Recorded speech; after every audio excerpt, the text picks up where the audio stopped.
Oui, bonjour. Allô, allô.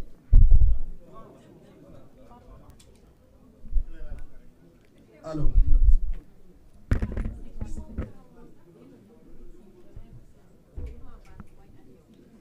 Bon, je vais peut-être tenir le micro, comme je pense qu'il y a un peu trop de micros sur la table, donc je tiendrai celui-là, si ça ne vous gêne pas.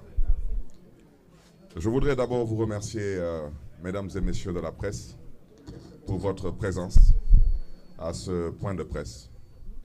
Un point de presse que je commencerai en français et ensuite je ferai une synthèse en wolof. C'est un point de presse qui sera accentué sur, je dirais, un point qui concerne l'organisation des Jeux Olympiques de la jeunesse, Dakar 2026. Et j'aborderai deux autres sujets, mais que je commenterai. C'est ce que j'appelle la prise d'otage de mes gardes du corps et de certaines personnes qui nous ont accompagnés durant les dernières élections législatives. Une prise d'otage qui a duré déjà 2 mois et qui malheureusement, par la volonté de celui que j'appelle le petit mec, qui se dit être un PM, malheureusement, de par sa volonté, cette prise d'otage va continuer pour certaines autres personnes qui sont injustement et arbitrairement actuellement en prison à Saint-Louis. Je terminerai ce point de presse par vous donner rapidement mon point de vue sur ce que j'appelle le braquage sur la mairie de Dakar. C'est de ça qu'il s'agit. Il ne s'agit pas d'autre chose, il ne s'agit pas de droit. Il s'agit ni plus ni moins que d'un braquage. Avec votre permission, comme vous le savez, lors d'une retraite municipale de la ville de Dakar, à Saly, et je rappelle que cette retraite a été organisée par les soins de la mairie de Dakar, et je rappelle que ceux qui ont été invités pour participer à cette retraite ont été invités pour venir participer et exposer surtout au conseil municipal qui jusqu'à présent, quelle que soit l'injustice qui s'abat sur ma modeste personne et sur la ville de Dakar, qui jusqu'à présent je suis le maire de Dakar, n'en déplaise à certains détracteurs. Alors je voudrais dire que suite à cette retraite, il y a des gens qui ont été invités et ils devaient venir pour exposer pour le compte du COJOJ, le comité d'organisation des Jeux Olympiques de la jeunesse. Ils avaient l'obligation de venir exposer au conseil municipal les tenants et les aboutissants liés aux préparatifs des Jeux Olympiques de la jeunesse Dakar 2026. Grande fut ma surprise et notre surprise de voir des gens invités par le maire de Dakar que je suis décider de ne pas rentrer dans la salle au prétexte qu'il y a une situation politique qui ne les regarde pas. Et je rappelle que ces gens m'ont toujours parlé, bien avant cette situation, avec beaucoup de respect, de déférence. Pour ne pas dire, ces gens, à la limite, me suppliaient de jouer le jeu. Et j'ai décidé de parler. Parce que pour ceux qui pensent que Barthélémy Diaz n'est plus le maire de Dakar et qu'ils pourront se permettre de faire ce qu'ils veulent, je le répète, ils se trompent lourdement. Ils se trompent lourdement. Je voudrais dire ici avec force, à l'endroit de cette personne qui s'est permise de prendre la parole pour à la limite vouloir me dénigrer. Cette personne, je voudrais lui dire, à lui et à sa brochette de copains et de coquins, que je serai l'absent le plus présent dans vos rêves et je serai l'absent le plus présent dans vos cauchemars. Ce que j'ai dit, je ne reviendrai pas dessus. J'ai dit que ne pas dire la vérité, c'est devenu aujourd'hui une pratique courante au Sénégal. Mais comme il y a des mots qui choquent, je ne souhaiterais pas utiliser certains mots pour l'instant. Mais si vous pensez une minute qu'on vous laissera le soin de vous promener dans cette ville avec 112 millions d'euros, à peu près 80 milliards de francs CFA, entre copains et coquins, faire ce que vous voulez, vous vous trompez lourdement. Nous ne l'accepterons pas. Je rappelle que le Comité national olympique sportif sénégalais, le CNOS, n'est pas signataire du contrat d'hôte de l'organisation des Jeux Olympiques de la jeunesse Dakar 2026. Je souhaiterais dire que dans ce contrat d'hôte, il n'y a que 3 signataires. Il y a la mairie de Dakar, il y a l'État du Sénégal et il y a le Comité international olympique qui se trouve en Suisse. Et si quelqu'un veut apporter un démenti, comme on n'est pas en mesure de dire la vérité aux Sénégalais, qu'il apporte un démenti avec des preuves. Et arrêtez de prendre le peuple sénégalais, particulièrement le peuple de Dakar, pour une bande de canards sauvages que nous ne sommes pas. Parce que trop, c'est trop. Voici des gens qui ont 80 milliards. Ils vous diront seulement que pour les billets d'avion et pour la nourriture liée à ces jeux, ils comptent dépenser une vingtaine de milliards. Je vous commencerai à parler parce qu'il faut que les Sénégalais ouvrent leurs yeux, ouvrent leurs oreilles et commencent à écouter. Parce que du moment où je suis interpellé, j'aurais bien aimé avoir une conversation avec cette personne qui m'a interpellé. Mais du moment où cette personne avoue ouvertement que le maire de Dakar n'a pas tous les éléments, il confirme ce que j'ai dit.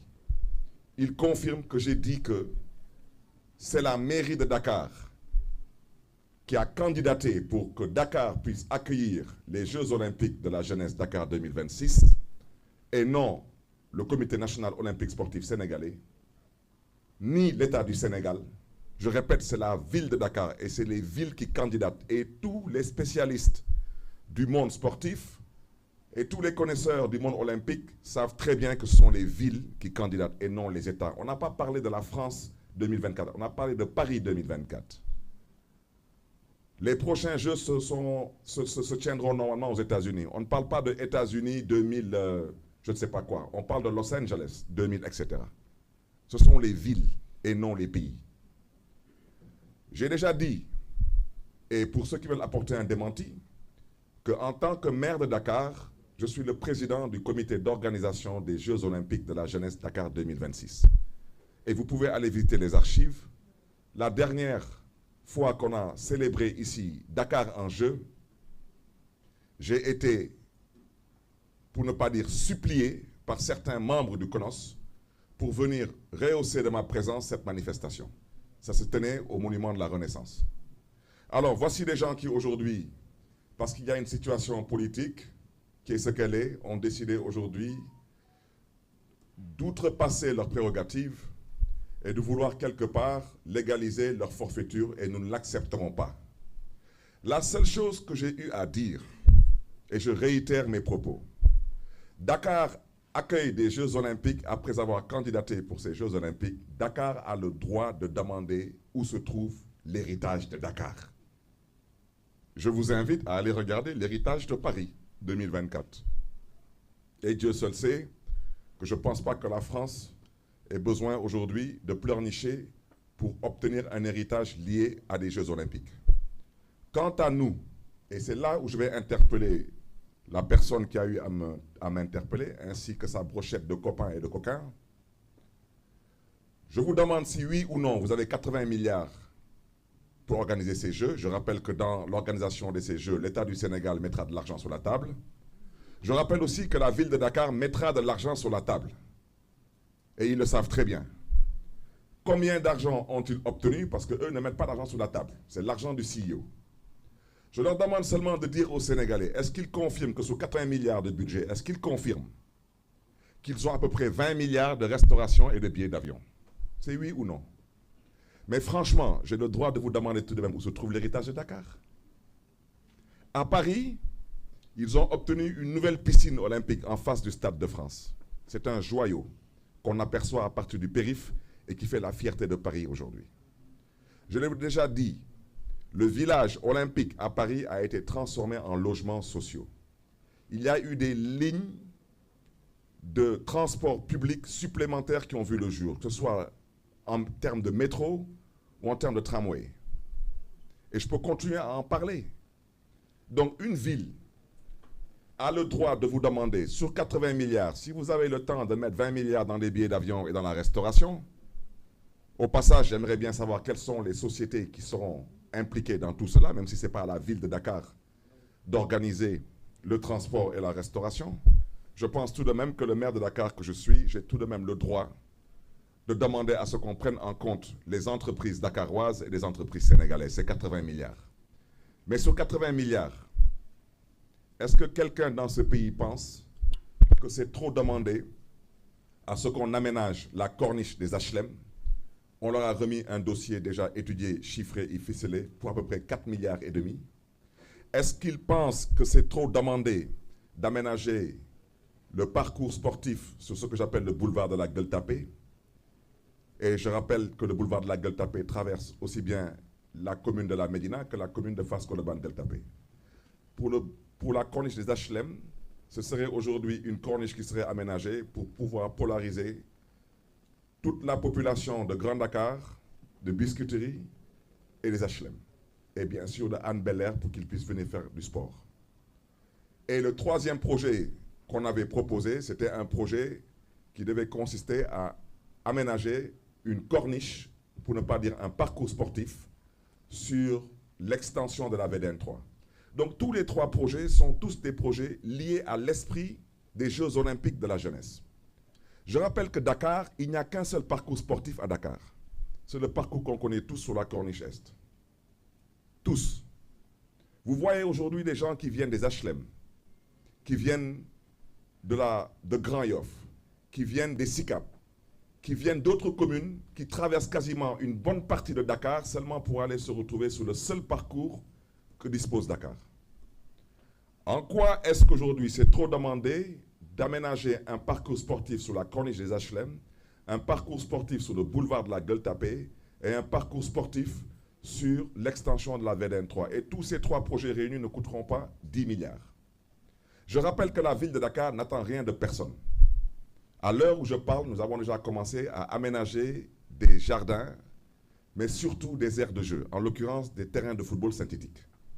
Le dernier en date, vous pouvez aller le vérifier, c'est à Cambérène. Nous sommes déjà actuellement en train de finaliser la tribune avant de mettre le terrain synthétique. Allez aujourd'hui dans la commune de Dieuppeul-Derklé-Castor, vous verrez ce que la mairie de Dakar a eu à faire. Allez dans d'autres communes, vous verrez les efforts que la mairie de Dakar a eu à faire. Nous ne sommes pas des mendiants. Nous exigeons le respect, et particulièrement du CONOS.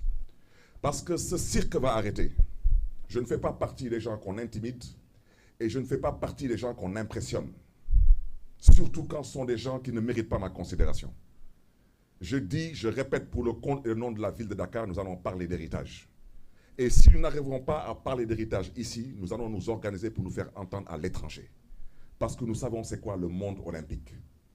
Et nous savons que représente le monde olympique. Alors, ces copains, ces coquins qui sont ici et qui pensent qu'ils vont faire ce qu'ils veulent, je souhaiterais leur dire de déchanter dès à présent. Vous allez parler héritage. L'héritage, ce n'est pas la réfection ou la réhabilitation de la piscine olympique du Point E. L'héritage, ce n'est pas la réhabilitation ou la réfection du stade Iba Mar. C'est ce qu'on appelle en Wolof Taf Yengel. On vous dit, on doit aujourd'hui renouveler, c'est un exemple, le parc automobile du transport en commun à Dakar. Vous avez tout le budget, mais vous dites que vous préférez prendre les véhicules existants et faire des tôleries et peintures. Voici où on en est. C'est pourquoi je remets une couche. Et je n'en ai pas encore terminé avec eux. Parce que j'irai à l'étranger pour communiquer. Je communiquerai à l'étranger en anglais, je communiquerai à l'étranger en français. Il faut que le monde comprenne définitivement que la médiocrité ne peut pas être nègre et l'excellence être hellène. Quand ce sont les Blancs qui organisent des Jeux olympiques, il n'y a pas de scandale, tout se passe normalement. Et les gens ont le droit de parler d'héritage, de discuter dans les conditions les plus adéquates et les plus acceptables. Mais dès que c'est en Afrique chez les Noirs, on considère que nous n'avons pas le droit de rêver. Au nom de quoi les Blancs ont le droit de rêver et nous les Noirs n'avons pas le droit de rêver? Il faudrait que quelqu'un me dise pourquoi Dakar a candidaté pour organiser des Jeux olympiques de la jeunesse. Ce n'est pas pour des réfections et des réhabilitations. Je terminerai en mettant l'accent sur aujourd'hui les ligues et les fédérations. Aujourd'hui, je prends à témoin toutes les ligues et les fédérations qui ne se sont pas aplaties, pour ne pas dire qu'ils n'ont pas encore été apprivoisées ou domestiquées. Qu'elles me disent en quoi est-ce qu'elles ont été impliquées dans l'organisation des Jeux olympiques de la jeunesse Dakar 2026. En termes de budget, en termes de formation, en termes de, ça n'existe pas. Et la preuve, vous avez tous vu le palmarès du Sénégal lors des derniers Jeux Olympiques de Paris. On est parti à Paris, on est revenu avec 0 médaille. Vous savez pourquoi? Parce qu'il n'y a pas de politique sportive, il n'y a pas d'économie du sport, il n'y a absolument aucune volonté d'hisser le Sénégal au plus haut niveau en termes de sport. Et le Sénégal a toujours été un pays qui a brillé dans le monde en termes de sport. Donc voici ce que je voulais dire aujourd'hui pour ne pas être trop long sur cette question. Et rappeler encore aux gens du Comité national olympique sportif sénégalais que tout dépend d'eux. Ou bien ils entendent ce que je leur ai dit, ou bien le monde m'entendra. Parce que je ne vous laisserai pas avec 80 milliards de francs CFA vous promener, dépenser 20 milliards de billets d'avion, de restauration, et me dire qu'au Sénégal, les ligues, les fédérations, ce n'est pas votre problème, et que Dakar n'a pas le droit de pouvoir espérer avoir un héritage, et que nous n'avons pas notre mot à dire. Nous ne cherchons pas à gérer à la place de ceux qui doivent gérer. Nous ne cherchons pas à mettre la main sur l'argent, ça ne nous intéresse pas. Nous exigeons un héritage, et c'est la raison pour laquelle Dakar a candidaté. Quand un maire signe à partir de la prison, c'est qu'on lui a vendu un héritage. Et cet héritage-là, il ne serait question de le remettre en cause parce qu'il y a une brochette de copains et de coquins qui ont décidé que, soi-disant, la ville de Dakar n'a pas la prétention de pouvoir espérer avoir un héritage. Et ça, ce n'est pas politique. Avant d'être maire de Dakar, je suis citoyen de Dakar. Et jusqu'à l'heure où je parle, je suis encore le maire de Dakar parce que je n'ai pas encore vu mon remplaçant. Et je ne souhaiterais pas polémiquer pour plusieurs raisons. Je ne souhaiterais surtout pas polémiquer avec certaines personnes. Je le répète pour plusieurs raisons, surtout par rapport à la mémoire de feu Ousmane Tanor Dieng. Mais si les personnes me poussent à bout, je me battrai pour leur faire comprendre qu'ils ne m'impressionnent pas. Parce que moi, ma responsabilité, je la connais.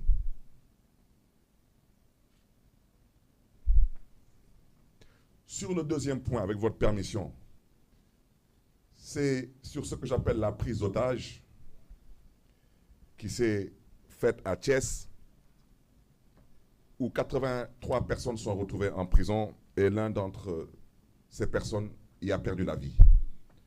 Je voudrais dire que cela est lié à une volonté manifeste du petit mec qui, en pleine campagne, a décidé que je ne devais pas battre campagne parce que, soi-disant, il était fâché et que, soi-disant, il était énervé et qu'il a peut-être dû m'oublier, mais il sait tellement qu'il y a des choses qui ne m'ébranlent pas. Parce que ce petit mec soit fâché ou énervé, mais je m'en tamponne royalement. Parce que j'ai vu pire que ça, j'ai traversé pire que ça, et je lui promets qu'il me verra bientôt, il m'entendra bientôt. Parce qu'il ne m'impressionne pas lui non plus, et cette prise d'otage, qu'il l'entende de la sorte, il peut faire ce qu'il veut.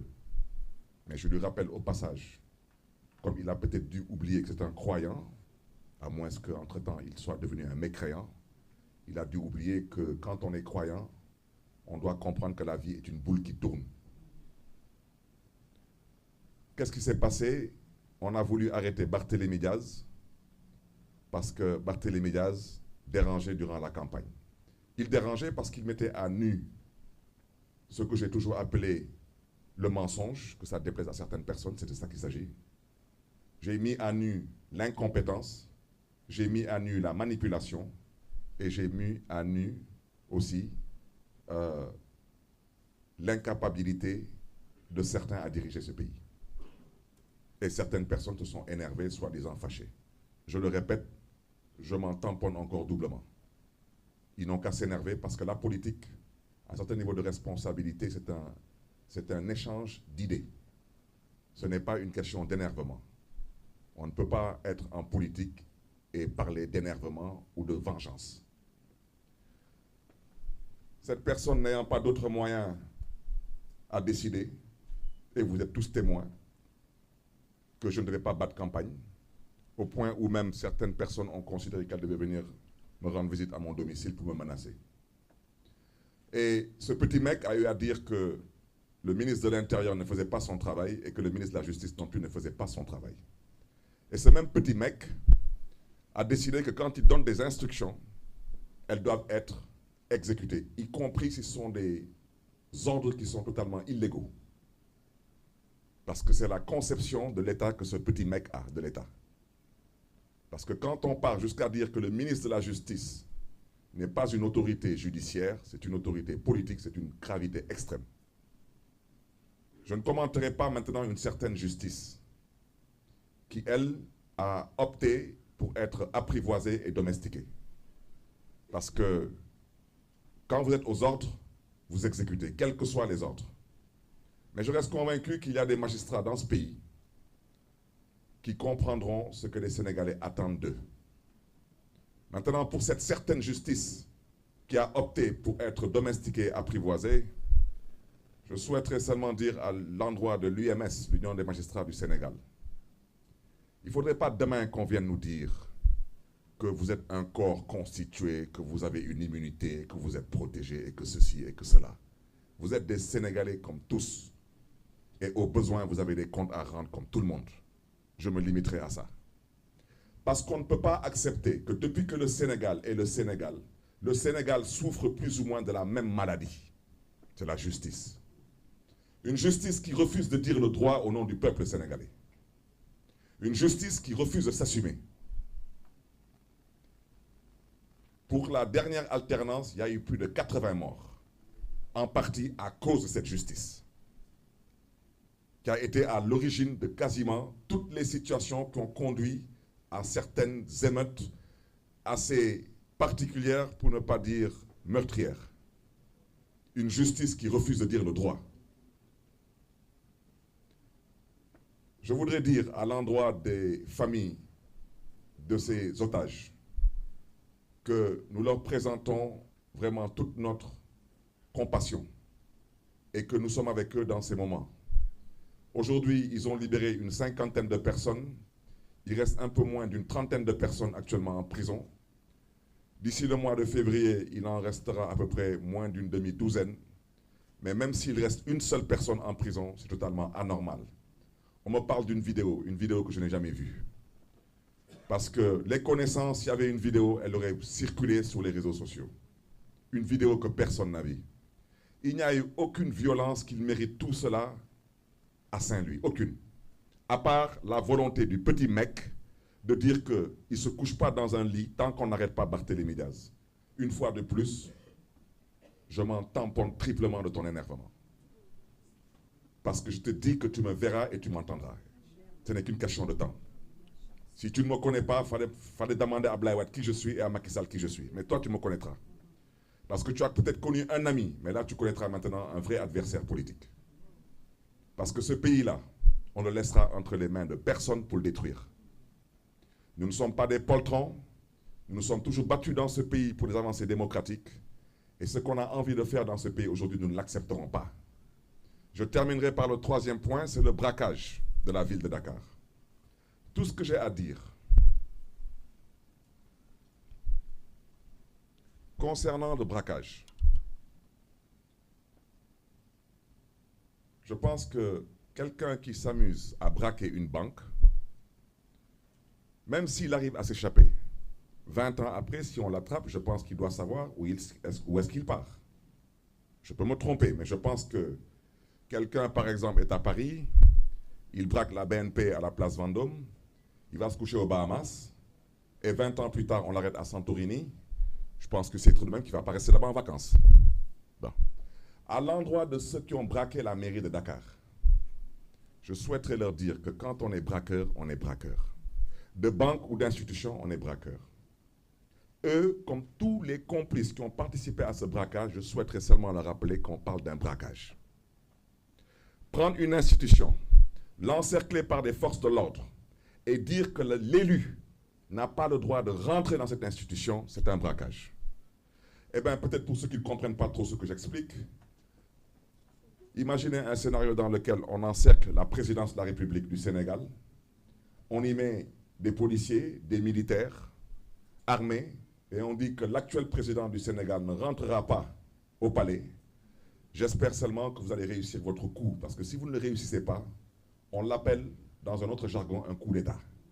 Et quand on vous attrape pour un coup d'État, vous savez exactement le sort qui vous est réservé. C'est ce que je voulais dire. J'ai été un peu long et avec votre permission, vous me permettrez de synthétiser tout cela en wolof. Je serai beaucoup plus bref.